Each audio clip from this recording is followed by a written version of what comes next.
Oi pessoal do canal Laura na Austrália, como é que vocês estão? Tudo bem? Meu nome é Larissa e a convite da minha queridíssima amiga pessoal Laura, eu quero gravar um depoimento para vocês de como eu consegui a minha cidadania aqui na Austrália. Então, tudo começou lá em 2014, dezembro de 2014, quando eu vim de férias. Então, eu já tinha minha irmã morando aqui desde 2011 e eu vim para passar Natal, Ano Novo e retornei para o Brasil em janeiro de 2015. Bom, aconteceu o esperado. Eu me apaixonei pela Austrália, um lugar maravilhoso, de praias lindas. A minha irmã morava muito perto da praia e a gente ia caminhar na praia todos os dias, no final da tarde. Conheci muitas outras cidades na Austrália e quando eu voltei para o Brasil, né, em 2015, eu comecei a sentir que de repente eu queria explorar algo novo, né, que de repente aquela vida que eu estava levando poderia ser melhor.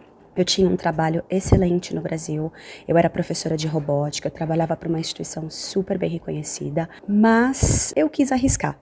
Então eu me preparei o ano de 2015 inteiro e em 2016 eu cheguei na Austrália como estudante, como a maioria das pessoas que se programam para vir para cá. Então eu cheguei em 2016, fui primeiro estudar inglês, fiz 6 meses de inglês. Apesar de eu já dominar o idioma, é diferente quando você realmente vem para morar, especialmente o australiano que fala muita gíria e diminui as palavras. Então foi muito importante realmente ter esse upgrade, né, na língua, realmente estudar mais. E lógico, eu já vim com a mentalidade, eu quero ficar, né? Eu vim para ficar, eu vim para fazer a minha vida aqui. E o que eu tenho que fazer então para realmente alcançar esse sonho, alcançar o meu objetivo? Então, foi a partir desse momento, né, quando o curso de inglês está acabando, isso acontece para a maioria dos estudantes, chega aquele momento, e agora? O que eu faço? Então, eu comecei a pesquisar as possibilidades de migrar para a Austrália, né, de me tornar residente permanente aqui, mas eu queria também alinhar com a educação, porque eu trabalho na área da educação no Brasil, eu trabalhava na área da educação, eu sou formada em letras, eu sou formada em pedagogia, e o caminho mais fácil naquele momento, que era mais viável em termos até financeiros, seria fazer o certificado 3 e o diploma em educação infantil, em Early Childhood Education, que seria como se fosse aproximadamente um magistério no Brasil. E foi o que eu fiz. Então foram 2 anos de estudos entre o certificado 3 e o diploma, né? E eu sabia que no momento que eu terminasse o diploma, eu poderia aplicar para minha residência permanente. Porém, o que aconteceu, e essa é a minha primeira dica para todo mundo, as leis migratórias na Austrália, elas mudam constantemente. E foi o que aconteceu comigo. 6 meses antes de eu aplicar o meu visto, né, para a residência, a lei mudou outra vez. E aí, na verdade, eles dificultaram. Então, a lei dizia que eu tinha que ter 3 anos de experiência. Porém, ao ir conversar com alguns advogados de imigração, eles interpretavam a lei como que eu teria que ter 3 anos de experiência após terminar o meu diploma. E a lei dizia 3 anos de experiência após a sua qualificação de maior relevância, que no caso a minha maior relevância eram os meus cursos universitários no Brasil. E com certeza eu tinha aquela experiência. Então a segunda dica que eu quero dar para todo mundo aí do canal Laura na Austrália é: você é o maior interessado. Então, se você realmente quer se aprofundar, quer saber o tipo de visto, você tem que ir atrás. Entra no site da imigração, o site do Home Affairs e busca. São muitos tipos de visto, né? Então, assim, muitas vezes os advogados, eles têm aquele conhecimento geral, mas eles não têm o conhecimento específico de cada visto. Imaginem, são mais de 200 vistos que a Austrália oferece. Então, cabe a nós, como os maiores interessados, realmente ir atrás dessa informação. E eu fui. E aí eu cheguei em alguns advogados que a gente até teve uma pequena discussão ali, onde eles diziam que não seria possível para mim aplicar, porque eu não tinha experiência depois do diploma, e eu dizia que não estava especificando o nome do curso, especificava 3 anos após a qualificação mais relevante. Então, continuei a minha busca de advogados, até que encontrei a advogada que fez todo o meu processo, e que foi excelente, e que realmente nós estávamos alinhadas, e ela também entendia dessa mesma forma. Ela falou: vamos, Larissa, vamos prosseguir com o seu visto. E aí, como é que eu provei, então? Porque eu tinha que provar esses 3 anos de experiência. Então, eu tive que provar que no Brasil eu trabalhava com educação. Como isso foi feito? Através dos meus olerites. Então, eu tive que entrar em contato com o RH da minha antiga empresa pedi solicitar o holerite dos últimos 3 anos que eu havia trabalhado. Eu também entrei em contato com a minha ex-diretora, né, com a diretora da escola onde eu trabalhava, e eu pedi uma carta, né, seria como se fosse uma carta de referência, dizendo todas